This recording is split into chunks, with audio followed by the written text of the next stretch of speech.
অভিশপ্ত স্বপ্ন। বাবলুর জীবন ছিল একেবারে স্বাভাবিক। ছোট্ট একটা চাকরি, সুন্দরী স্ত্রী সুনিতা, আর একটি মাত্র ঘর যেখানে তারা ভালোবাসা আর স্বপ্ন নিয়ে বসবাস করত। কিন্তু কিছুদিন হল তার ঘুম যেন বিভীষিকায় পরিণত হয়েছে। প্রথম দিন সে স্বপ্ন দেখল সুনিতা ধীরে ধীরে তার দিকে এগিয়ে আসছে। তার মুখে অদ্ভুত এক হাসি, চোখ দুটো অস্বাভাবিক রকমের লাল।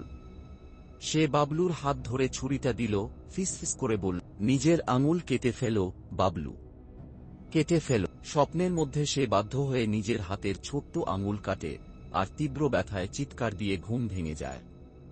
ঘুম ভাঙতেই সে দেখল তার আঙুল আসলেই কেটে গেছে, রক্তে বিছানা লাল হয়ে আছে। এটা কেবল শুরু ছিল। পরের রাতগুলো আরও ভয়ঙ্কর হতে থাকে। দ্বিতীয় রাতে স্বপ্নে সুনিতা তার বুকের ওপর উঠে বসল।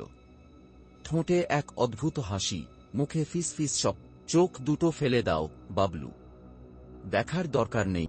বাবলু নিজের হাত দিয়ে চোখ দুটো খুঁড়ে ফেলতে গেল, কিন্তু হঠাৎ ঘুম ভেঙে গেল।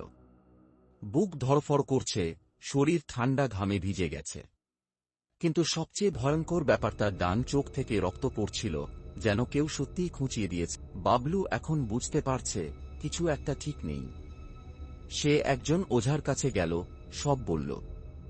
বৃদ্ধ ওঝা তার কপালে ছুঁয়ে চোখ বন্ধ করল, তারপর হঠাৎ আঁতকে উঠল। বাবা, তোকে মারার জন্য কেউ তোকে কালো জাদু করেছে, আর এটা তোর ঘরের ভেতর থেকেই কেউ কর। বাবলুর পা ঠান্ডা হয়ে গেল।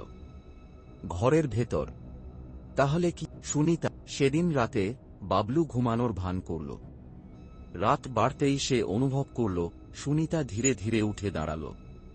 কেমন যেন একটা অদ্ভুত শব্দ করছিল সে, ঠোঁটে বিড়বিড়। বাবলু চোখের কোণ দিয়ে দেখল সুনিতা খাটের নিচ থেকে একটা কাঠের পুতুল বের করল, যেটা বাবলুরই প্রতিরূপ। সে সেটার চোখে পিন ফুটিয়ে দিল, আর ঠিক তখনই বাবলু অনুভব করল তার চোখ জ্বলে যাচ্ছে। ভয় আর রাগে বাবলু ঝাঁপিয়ে পড়ল সুনিতার ওপর। সে আতঙ্কে চিৎকার করতে লাগল, কিন্তু তার চোখে কোনো ভালোবাসা ছিল না, ছিল শুধুই অন্ধকার। পরের দিন সকালে গ্রামের মানুষরা বাবলুর বাড়ির দরজা ভাঙল। বিছানায় পড়েছিল বাবলুর শরীর, ঠোঁটে জমাট বাঁধা রক্তের রেখা, চোখ দুটো ফাঁকা, শরীরের আঙুলগুলো কাট, আর পাশে পড়েছিল কাঠের পুতুল, যার গায়ে একে একে সূঁচ ঢোকানো ছিল। কিন্তু সবচেয়ে ভয়ঙ্কর দৃশ্য ছিল সুনিতার নিথর শরীর। তার ঠোঁটে এক অদ্ভুত হাসি, আর চোখ দুটো ফাঁকা, যেন কেউ সেগুলো শূন্যে গায়েব করে দিয়েছে। তবুও মাঝরাতে কেউ কেউ এখনো শোনে সেই ফিসফিসানি। বাবলু, ঘুমিয়ে পড়ো, আমি অপেক্ষা করছি।